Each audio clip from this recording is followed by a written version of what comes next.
Gold and diamonds తరుగు తక్కువ బంగారం ఎక్కువ విజయవాడ బెంగళూరు మరియు వైజాగ్ బ్రాంచ్లలో.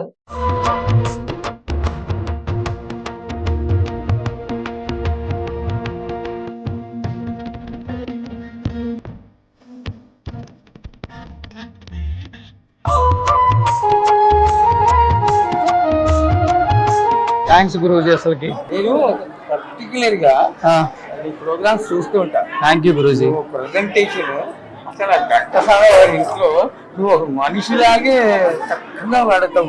మీరు ఇంత బిజీ షెడ్యూల్ లో కూడా నా వీడియోలు చూస్తున్నారంటే నా పూర్వజన్మ సుకృతం అది. ప్రస్తుతం మనం ఉజ్జయిని మహంకాళి టెంపుల్లో ఉన్నాం అనమాట. నిజంగా ఇక్కడ జరిగే జాతర చూస్తుంటే అందరికి కూడా టీవీలలో చూసే వాళ్ళకి కూడా ఒళ్ళు గగ్గుర్లు పడే విధంగా ఉంటాయి. ఎందుకంటే అమ్మవారి మహిమది. బట్ ఇక్కడికి రావటం ఈరోజు నిజంగా నా పూర్వజన్మ సుకృతంగా భావిస్తున్నాను. అండ్ శర్మ గారిని ఆయన మాటల్ని ఎప్పుడు మనం వింటూనే ఉంటాం మొబైల్స్లో. ఆయన చెప్పే అమ్మవారి మహిమ గురించి చెప్తుంటే నిజంగా గూస్ బంప్స్ అనమాట కొన్నిసార్లు. బట్ అమ్మవారు ఎప్పుడైతే పిలిపించుకుంటారో అప్పుడే ఇక్కడికి వస్తాం కాబట్టి ఈరోజు నా దర్శనం అయింది. చాలా అద్భుతంగా చేయించారు గురుగారు. ప్రతి ఒక్కళ్ళు కూడా కోరిన కోరికలు తీర్చే అమ్మవారు అంటే ఉజ్జయిని మహంకాళి అమ్మవారు అంటారు. ఎందుకు ఇంత ప్రత్యేకత వచ్చింది అమ్మవారికి అంటే ఏమని చెప్తారు అసలుకి? ముందుగా కాళీం మేఘసమగృహాం త్రినేనాం వేతాళ కంఠస్థితాం ఖడ్గం కేట కపాల దారుకశిర కృత్వా కరాగ్రేషు చ భూతక్రేత పిశాచ మాతృసహితాం ముండశ్రజాలంకృతాం వందే దుష్టమసూరికాదివికతాం సంహారిణీం ఈశ్వరి శ్రీ మహాకాళింబాయే నమః.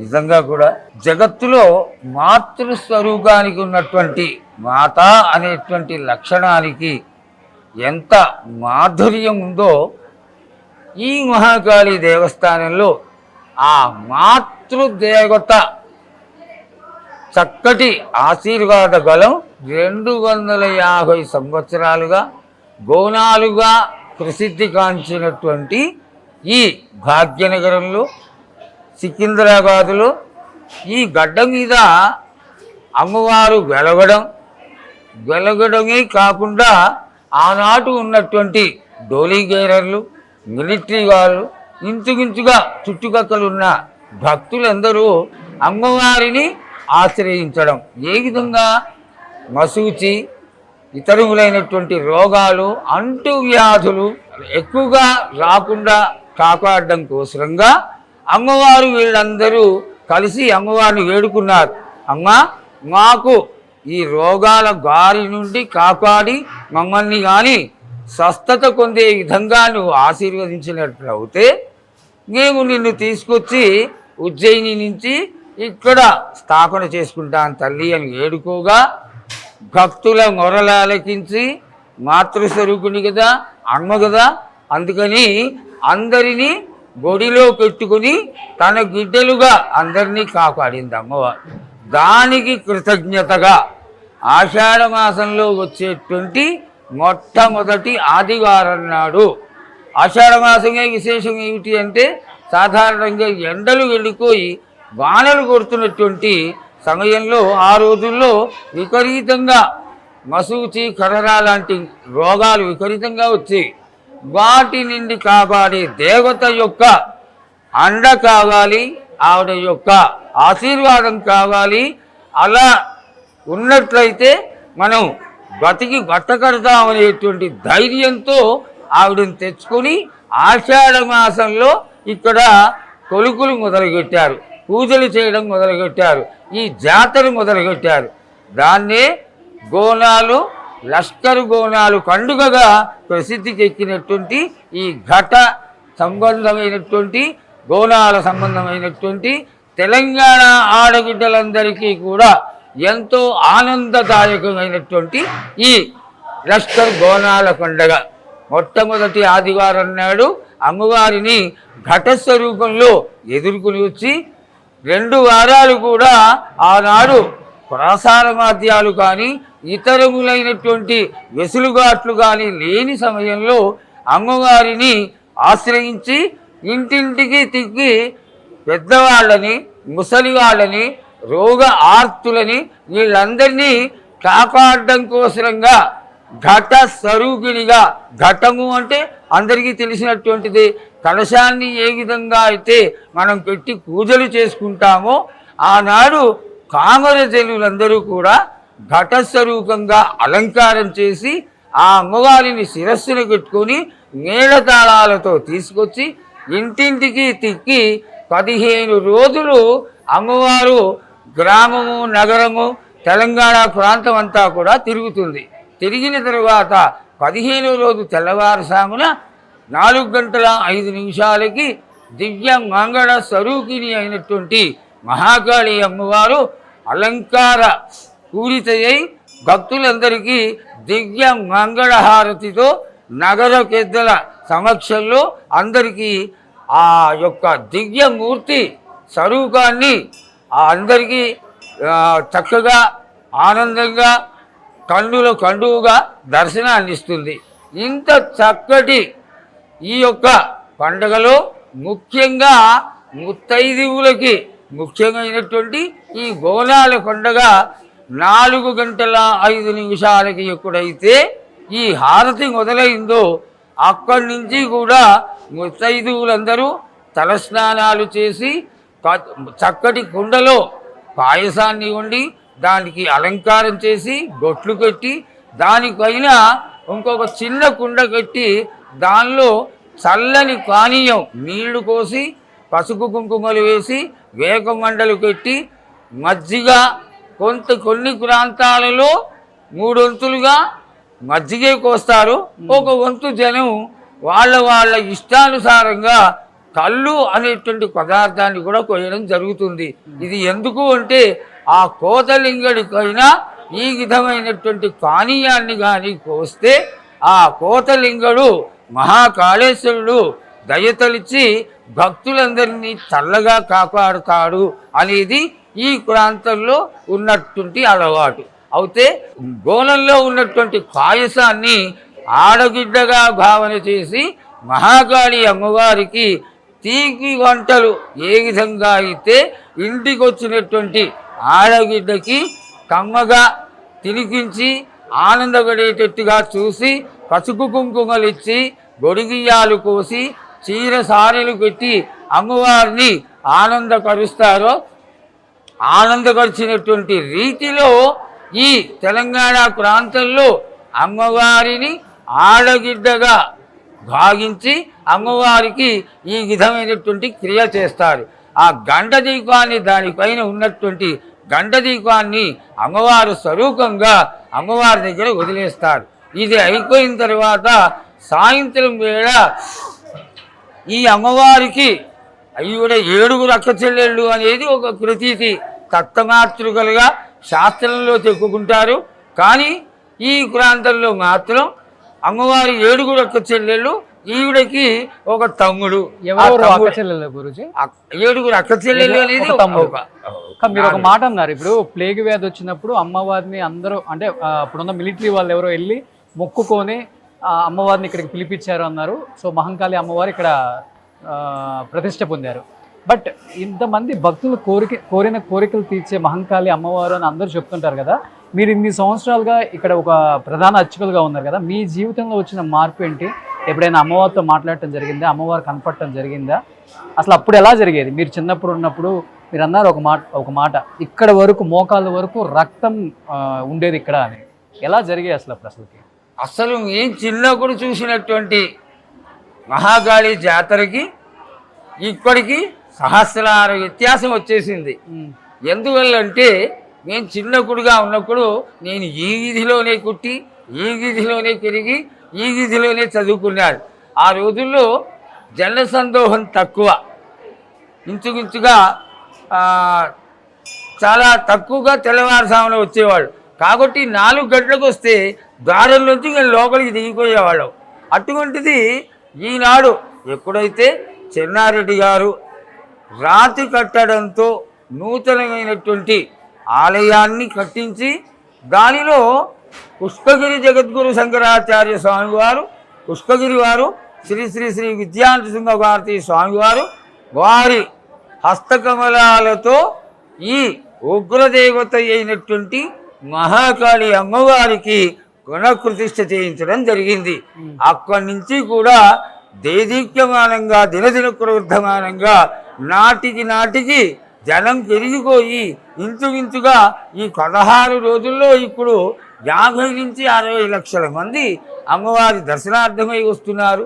ఇందులో విశేషం ఏమిటి అంటే ఆనాడు ఎందుకైతే షురుటి అక్కయ్య గారి కుటుంబీకులు, ఈ డోలీగేరర్లు, ఈ 8 అన్ని జాతుల వాళ్ళు కలిసి ఈ అమ్మవారిని తీసుకొచ్చి ప్రతిష్ఠ చేసుకున్నారో వాళ్ళందరినీ కూడా, వాళ్ళనే కాదు భక్తులందరినీ కూడా చల్లగా కాపాడుతూ అందరినీ స్వస్థతతో దీగిస్తూ ఆయురారోగ్యాలతో కాపాడుతూనే ఉంది. కాబట్టి ఈనాడు రాష్ట్ర పండగగా ప్రభుత్వం వారు గుర్తించి అమ్మవారికి ప్రభుత్వ రాజలాంఛనాలనిచ్చి అమ్మవారికి పండగ రోజున చీఫ్ మినిస్టర్గా ఎవరైతే ఉంటారో వారు పట్టు చీరలు, సారెలు, అమ్మవారికి పసుపు కుంకుమలు రాజలాంఛనంగా తీసుకొచ్చి అమ్మవారికి మీకు సమర్పిస్తారు. ఎప్పుడైనా అమ్మవారు కనపడటం కానీ, మీరు ఎప్పుడైనా చూడటం కానీ, లేకపోతే అమ్మవారు మీతో అంటే ఇన్ని సంవత్సరాల ఈ అనుభవంలో ఎప్పుడు జరగలేదా? చాలా చాలా చాలా సన్నివేశాలు ఎంత బాగా జరుగుతాయంటే అమ్మవారు పక్కన ఉండి మనతో చేయిస్తుంది. ఖచ్చితంగా 100కి 100 రూపాయలు. 40 సంవత్సరాలుగా నేను ఉంటున్నప్పటికీ అమ్మవారు ఏ విధంగా ఒక వ్యక్తి రూపంలో లేక ఒక మానుష రూపంలో ఉన్నటువంటి వాక్కు రూపంలో ఇటువంటివన్నీ కనకడి మాకు తెలియచేస్తూ ఉంటుంది అమ్మవారు. దానిని సవ్యంగా తీసుకుని మనం కానీ ఓహో ఇదేదో ప్రేరణ జరుగుతోంది, దీన్ని మనం అవలంబిస్తే మనకి మంచి జరుగుతుంది అని కానీ దాన్ని ఒక ఆజ్ఞగా తీసుకొని చేస్తే 100కి 100 రూపాయలు అమ్మవారి యొక్క ఆశీర్వాద భావన అనేటువంటి లక్షణం మనకుంటే తప్పకుండా అది మంచి జరుగుతుంది. మీరన్నట్టుగా అమ్మవారు కళలో కనిపించడం, మహన్యాసంలో ఒక మాట చెప్తారు, పరోక్ష క్రియా ఇవహి దేవాహ. దేవుడు కలియుగంలో ప్రత్యక్షంగా కనపడడం అనేది ఉండదు. ఒక మనిషి రూపంలోనో ఒక వ్యక్తి రూపంలో కనబడి మనకు ఒక సందేశాన్ని ఇస్తారు. దాన్ని దేవతా స్వరూపంగా భావించి తీసుకుంటే. ఏ సందేశం ఇచ్చారు మీకు అమ్మవారు? సాధారణంగా చెప్పకూడని విషయము, నేను ఎప్పుడన్నా ఆలస్యంగా చాతగాక గుడికి రాలేనేమో అని కాస్త విశ్రాంతి తీసుకుందాన్ని పడుకుంటే నన్ను తట్టి లేకినట్టు అవుతుంది. ఇది ఏదో కారణం ఉంది అని నేను లేచి స్నానం చేసేసుకొని గబుక్కున గుడికి వచ్చేసరికి మాకు సంబంధించినటువంటి ఆఫీసర్లు గుడిలో ఉండడం, వాళ్ళు ఎదురు చూస్తూ ఉండడం, ఇట్లాంటివన్నీ చాలా జరుగుతూ ఉంటాయి మాకు. గురుజీ ఇన్ని 40 సంవత్సరాల నుంచి ప్రధాన అర్చకులుగా ఉన్నారు మహంకాళి అమ్మవారి దగ్గర. అంటే మీలాంటి వారు ఒక సినిమాలో యాక్ట్ చేసినందుకు క్యాన్సర్ వచ్చింది, అమ్మవారి పనిష్మెంట్గా మీరు దాన్ని భావిస్తారు, చేసిన తప్పుగా ఇప్పటికి దాన్ని బాధపడుతూ ఉంటారని నేను విన్నాను. నిజమా అది? చాలా తక్కువది. సంచిత ప్రారంధ కర్మలని ఉంటాయి. మానవ శరీరం ఎవరికైనా శరీరమే. మనము ఎన్నో పాపాలను చేసి ఎన్నో రకాలైనటువంటి తప్పులు చేసి ఉంటాం. ప్రతి ఒక్కడు కూడా చేసిన దానికి చేసిన పాపాన్ని అనుభవించాల్సిందే. నాకు చాలా గొప్ప అనుభవం ఏమిటి అంటే, నాకు 4వ స్టేజ్లో ఉన్నటువంటి క్యాన్సర్ నయమైపోయింది 2000 అమ్మవారి అనుగ్రహం వల్ల. 4వ స్టేజ్లో. అలాగే నేను 2018లో పొద్దున కాగా ఉన్నాను, సాయంత్రం క్లాట్ వచ్చింది. మర్నాడు 24 అవర్స్ మెడిసిన్ ఇవ్వడం వల్ల పూర్తిగా క్లియర్ అయిపోయింది. అలాగే 2024 డిసెంబర్ 25 రోజున నాకు అమ్మవారు ఎంతటి శక్తి గలదో అలాగే అయ్యప్ప స్వామి గారు కూడా అని నమ్మకం. నేను విపరీతంగా అయ్యప్ప పూజలు చేస్తాను. 63 సంవత్సరాలుగా శబరిమలకి వెళ్తాను. అయితే ట్రెడిషనల్గా జరిగేటువంటి సరి అయినటువంటి అయ్యప్ప పూజలు చేయడానికి నన్ను తీసుకెళ్తారు. నేను కడి పూజలో కూర్చొని ఉన్నాను, స్ట్రోక్ వచ్చింది. నాకు స్ట్రోక్ వచ్చినట్టుగా కూడా తెలీదు. 3 సార్లు వచ్చింది. నన్ను తీసుకెళ్ళి యశోదాలో చేర్పించారు. మర్నాడు పొద్దున ఆపరేషన్ అయిపోయింది. మళ్ళీ మార్చి నాటికి నేను శుభ్రంగా అమ్మవారి అనుగ్రహంతో ఇంతే ఆదరణతో ఆవిడ దగ్గర ఎప్పుడు ఎలా ఉన్నానో అంతే ఆనందంగా దేవాలయానికి వస్తే నేను మళ్ళీ అమ్మవారికి సేవ చేసుకుంటాను. ఆశీస్సులు అంత పరిపూర్ణంగా ఆవిడ ఆశిస్తుంది. ఈ రంగం భవిష్యవాణి చెప్పేటప్పుడు చాలా అందరూ ప్రజలు ఎదురు చూస్తూ ఉంటారు, 2 రాష్ట్రాల తెలుగు ప్రజలందరూ కూడా. అంటే అది అప్పటికప్పుడు మీకు వచ్చి మీ ఒంట్లో వచ్చి మీరు అడుగుతారా, లేకపోతే ముందుగానే ఇవి అడగాలి, ఇవి చెయ్యాలని ఉంటుందా? అసలు నిజంగా కొన్ని లాస్ట్ టైం అయితే చాలా మార్పులు రాబోతున్నాయి అని చెప్పేసి భవిష్యవాణిలో చెప్పింది జరిగింది. ఎందుకంటే గవర్నమెంట్లు కూడా మారిపోవచ్చు అని కూడా చెప్పారు, జరిగింది అది. ఈసారి నిజంగా ఏం జరగబోతుంది? మళ్ళీ ఏమన్నా గవర్నమెంట్లు మారే అవకాశం ఉందా? అమ్మవారు ఏం చెప్తుంది? అసలుకి ప్రకృతి ఎలా మారబోతుంది? ప్రజలకి ఎలాంటి ఇబ్బందులు లేకుండా ముందుగానే సూచనలు ఇవ్వబోతుంది అమ్మవారు ఈసారి? అసలు జగన్మాత స్వరూపం ఏమిటి అనేది ఆ క్షణంలో అక్కడ నిల్చుని ఆవిడతో మాట్లాడుతుంటే, ఇందాక మీరు అన్నట్టుగా నేను మాట్లాడుతుంటే గూస్ బంప్స్ వచ్చినాయి అని మీరు చాలా చక్కటి మాట చెప్పారు. ఆ యొక్క అనుభవం నాకు కలుగుతుంది.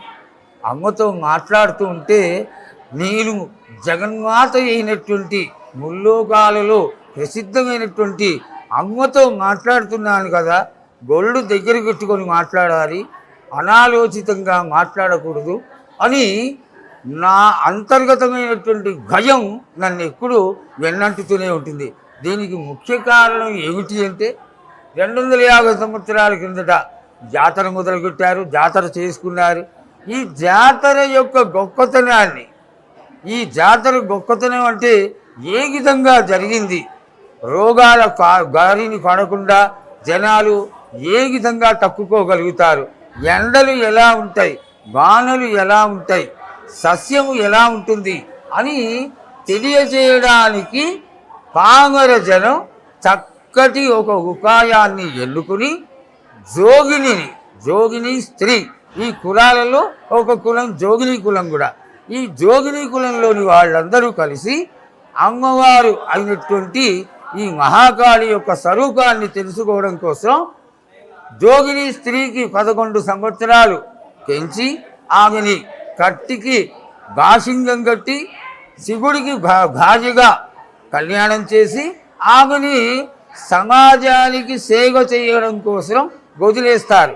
ఇక ఇతరములైనటువంటి వివాహాలు ఉండవు ఆమెకి. ఆమె యొక్క స్వరూపాన్ని మేళతాళాలతో 16వ రోజున పొద్దున తీసుకొచ్చి ఈ రాజమాతంగి అమ్మవారి ఎదురుగుండా నిలబెట్టి ఆ కోతలింగడు ముందర గుంట తవ్వి దానిలో కుమ్మరి ఇంటి నుంచి ముందు రోజు చేసినటువంటి పచ్చికుండ అంటే సాధారణంగా మనం చెయ్యి పెట్టినా ముట్టుకున్నా ముక్కలైపోతుంది. అటువంటి కుండని జాగ్రత్తగా తీసుకొచ్చి ఆ గర్తలో పెట్టి దానిపైన ఒక చాట, పసుపు కుంకుమ, చీరలు, ముత్తైదువుకు సంబంధించినటువంటి సుగంధ ద్రవ్యాలు అన్నీ వేసి పూజ చేసి సాగర మంత్రాలతో ఏర్పులు బైండ్లు అయినటువంటి వాళ్ళందరినీ 8 జాతుల వాళ్ళని తీసుకొచ్చి వాళ్ళ చేత ఈరోజు మంత్రశాస్త్రం ఏమిటి అంటే మీడియాలో వాళ్ళకి నోటికి వచ్చింది చెక్కేస్తున్నారు. ఆ రోజుల్లో మంత్రశాస్త్రానికి పెట్టింది కేరు మహాకాళి దేవస్థానం. అటువంటి స్థితిలో ఆ సాగర మంత్రాలతో అమ్మవారిని ఆవాహన చేసి ఆమెని ఆ పచ్చిగుండకైనా నిలబెడతారు. నిలబెడితే పచ్చిగుండ ఏమీ కాకుండా అమ్మవారు ఉన్నంతసేపు మేము అడిగినటువంటి ఇంచుమించుగా 25 సంవత్సరాలుగా మేము అడిగినటువంటి ప్రశ్నలన్నిటికీ ఇంచుమించుగా ఒక 40 నిమిషాలు ఆనందంగా సంతోషంగా ఉగ్రత్వం లేకుండా అందరూ ఈనాడు ప్రచారం చేస్తున్నారు. కాళీ స్వరూపమే ఉగ్ర స్వరూపం. అటువంటి దేవత ఎంతో ప్రసన్నాత్మకంగా దోషాలు ఉంటే తెలియజేస్తుంది, దోషాలకి పూజలు తెలియజేస్తుంది, పరిహారాలు తెలియజేస్తుంది. ఈ విధంగా చెయ్యండి అని చెప్తుంది. అంతటి జగన్మాత ఆవిడ ఎదురుగుండా నిల్చుంటే గొళ్ళు దగ్గర పెట్టుకొని ఆవిడ మాటలకి ఏమి సమాధానం చెప్తుందా అనేటువంటి భయభక్తులతో ఉండి ఆ ప్రశ్నల యొక్క సమాధానాలని మనము నెరవేర్చాలి. కాబట్టి అమ్మవారి యొక్క అనుగ్రహం కోసం ఈసారి 2 రాష్ట్రాల ప్రభుత్వాలు ఎలా ఉండబోతున్నాయి? మార్పు ఉండబోతుందా, లేకపోతే అదే కొనసాగుతుందా, ఏం జరగబోతుంది అసలుకి? ఈ కృష్ణ జగన్మాత అయినటువంటి అమ్మవారిని అడిగితే ఆ జగత్తుని భవిష్యవాణిని తెలియజేసే అమ్మవారి కాబట్టి ఆవిడ యొక్క నోటి మీదుగా వచ్చి ఈనాడు భక్తి ఎక్కువైపోయింది భక్తులలో, జనంలో. అందులో ఒక 10 సంవత్సరాల కిందటి వరకు కూడా శుక్రవారం నాడు మినీ జాతర అనేవాళ్ళు, శనివారం ఖాళీ ఉండేది, ఆదివారం సోమవారం జాతర జరిగేది. కానీ ఇప్పుడు అట్లా కాదు, 16 రోజులు కూడా అమ్మవారికి దేదీప్యమానంగా కన్నుల పండుగగా ఈ 16 రోజుల జాతర మనం చూస్తేనే ఇంత ఆనందపడుతున్నాం కదా. ఆ జగన్మాత తన యొక్క తృప్తిని, ఆనందాన్ని, తన యొక్క ఆశీర్వాదాన్ని ఏ విధంగా భవిష్యవాణిలో తెలియజేస్తుందో భవిష్యవాణిలో అమ్మవారినే అడిగి తెలుసుకుందాం. సో అందరూ 2 రాష్ట్రాల తెలుగు ప్రజలు అమ్మవారి మహిమ, అమ్మవారి ఆశీస్సులు ఉండేలా ఏం చేస్తే మంచిది, అంటే రాని వాళ్ళు కూడా ఉంటారు కాబట్టి ఎలా పాటిస్తే మంచిది, ఎలా పూజిస్తే మంచిది.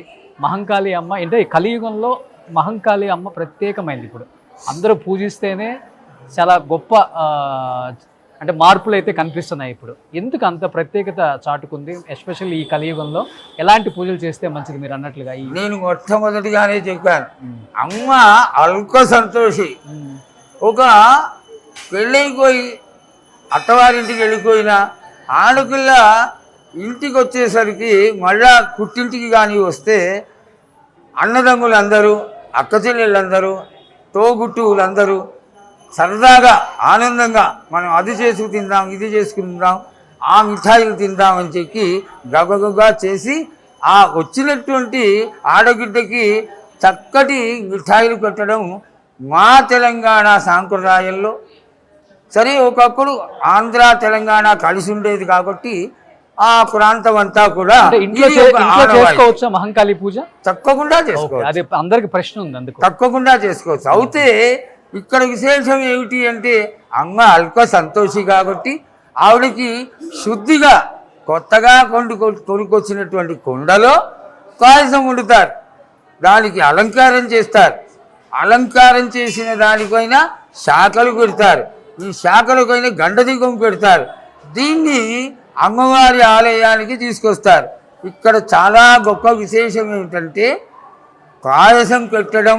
ఇక్కడ తెలంగాణ ప్రాంతంలో పచ్చకూర, చల్లటి అన్నం పెట్టడం, పూరీలు పెట్టడం, పానకాలు పెట్టడం, పప్పు బెల్లాలు పెట్టడం, ఇది చాలా చిన్నగా ప్రేమగా చేసేటువంటి ఒక చక్కటి ఆనవాయితీ.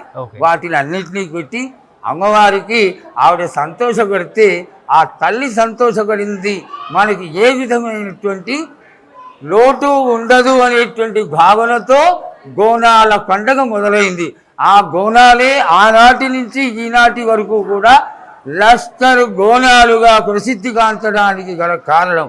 మొట్టమొదటగా గోనాల పండగ, లష్కర్ గోనాల పండగ మొదలైనటువంటి ఏకైక దేవాలయం ఈ మహాకాళి, ఉజ్జయిని మహాకాళి అమ్మవారు. ఫస్ట్ దున్నపోతులు బలిచ్చేవాళ్ళండి, నిజమే? ఇక్కడ ఇది వామాచార సంపన్నమైనటువంటి దేవాలయం.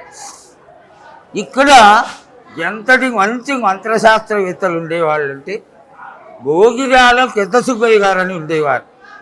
వారు పూర్తి వామాచార సంపన్నులు.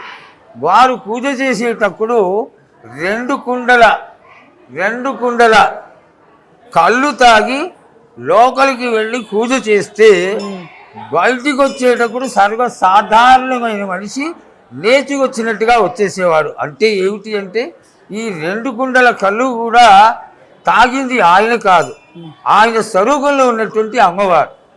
అలాగే అమ్మవారికి కామర జనాలు పూజ చేసుకున్నటువంటి దేవాలయం.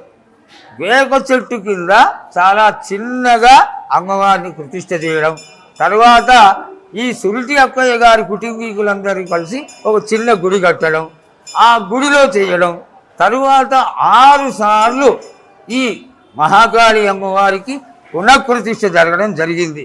మా ఎగ్జిక్యూటివ్ ఆఫీసర్ గారు, చైర్మన్ గారు నూతనంగా 8 అడుగుల అద్భుతమైనటువంటి రాతి మహాకాళి అమ్మవారిని ప్రతిష్ఠింప చేయడానికి చాలా ఉత్సుకత చూపిస్తున్నారు. అది జరగాలని ఆశిస్తున్నాం. అయితే ఆ సమయాల్లో ఇక్కడ ఈ రోడ్డు మీద కూడా రాత్రి కూడా ఎవరు తిరిగేవాళ్ళు కాదు. ఎందుకు అంటే అమ్మవారికి రాజలాంఛనాలు పెట్టేవాళ్ళు. మేళాలు, తాళాలు, ఈ వేకాకులు ఇవన్నీ ఆలయంలో పెట్టేవాళ్ళు. 12 తర్వాత 3:30-4 గంటల వరకు అమ్మవారు ప్రతి ఇంటికి వెళ్ళి సంచారం చేస్తూ ఉండేది.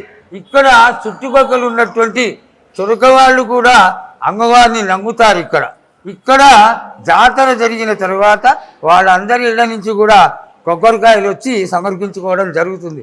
ఎందుకు అంటే గర్భిణీ స్త్రీలు ఉంటే వాళ్ళని రక్షించడానికి ఈవిడ వెళ్ళి మీకేం కాదు, బాగుంటారు, మీకు మంచి పిల్లలు కొడతారు అని అమ్మవారు తెలియజేసేది. ఆ సమయంలో ఇక్కడ జాతర జరిగితే పాత దేవాలయంలో చెన్నారెడ్డి గారికి ముందర ఇక్కడ దున్నకోతులు కొడితే 70 నుంచి 80 దున్నకోతుల్ని బలిచ్చేవాళ్ళు. ఇక్కడికి లోపలికి రావాలంటే భక్తులు భయపడేవాళ్ళు. మడగ పెడితే కాళ్ళ మడగ పెడితే మడగ ముడిగిపోయేంత రక్తంతో ఉండేది. అప్పుడు ఈ ఆర్య సమాజ్ వాళ్ళు వచ్చి అనవసరంగా ఈ ఆలయంలో బలులని నిషేధించిన దానికి కారణంగానే ఈ రోజున మీ అందరికీ తెలిసిందే చుట్టుపక్కల అన్ని దేవాలయాల్లో బలులు జరుగుతూనే ఉన్నాయి, మద్యమాంసాల విక్రయం జరుగుతూనే ఉంది. ఆలయాలన్నీ ఈ రోజున అభివృద్ధి కావడానికి ఈ భక్తులు సమర్పించుకున్నటువంటి కానుకలే కారణం. సూపర్ గురూజీ, నిజంగా చాలా చాలా చాలా ఆనందంగా ఉంది. ఉజ్జయిని మహంకాళి వేడుకలు అంటే ఎక్కడి నుంచో తరలి వస్తారు. మీరు అన్నట్లుగానే 50 నుంచి 60 లక్షల మంది దర్శనం చేసుకోగల ఏకైక మందిరం ఏదైనా ఉంది అంటే ఉజ్జయిని మహంకాళి అమ్మవారు. ఆమె ఆశీస్సులతో 40 సంవత్సరాల నుంచి మీరు ప్రధాన అర్చకులుగా పనిచేస్తున్నారు. మీకు ఎన్నో అనుభవాలు. అంటే దేవుడు చూడండి అసలు ఉన్నారు అన్నదానికి ఒక నిదర్శనం. క్యాన్సర్ 4th స్టేజ్లో ఉన్న మీకు మళ్ళీ ఎప్పుడులాగే క్యూర్ అయ్యి ఎప్పుడులాగే పూజలు చేసుకునేది. హార్ట్ అటాక్ 3 సార్లు వచ్చినా కానీ అమ్మవారు కాపాడి మళ్ళీ నా దగ్గర ఉండాలని ఇక్కడే ఉంచుకొని, అంటే ఇది ఒక్కటే నిదర్శనం. దేవుళ్ళు ఉన్నారు, వాళ్ళు పూజిస్తారు అంటే వాళ్ళు మనల్ని కాపాడుతారు, వాళ్ళ ఆశీస్సులు ఎప్పుడు మన మీద ఉంటాయి అనే దానికి ఒక చిన్న ఉదాహరణ ఇది. కానీ కోకొల్లలో హైదరాబాద్లో ఎంతోమంది ఉజ్జయిని మహంకాళి అన్న, అమ్మవారి దర్శనం అన్న, అమ్మవారి ఆశీస్సులు మన మీద ఎప్పుడు ఉంటాయని భావిస్తారు. నిజంగా అలాంటి టెంపుల్కి నేను వచ్చినందుకు, నన్ను ఆశీర్వదించినందుకు, అమ్మవారి ఆశీర్వచనం నా మీద ఉంచినందుకు thank you Guruji. Thank you so much. ఎల్లవేళలా అమ్మవారు పరిపూర్ణ అనుగ్రహం మీ మీద ఉండాలి. Thank you Guruji. సుమన్ టీవీలో మీ పర్సనల్ అండ్ బిజినెస్ ప్రమోషన్స్ కోసం కింది నెంబర్కి కాంటాక్ట్ చేయండి.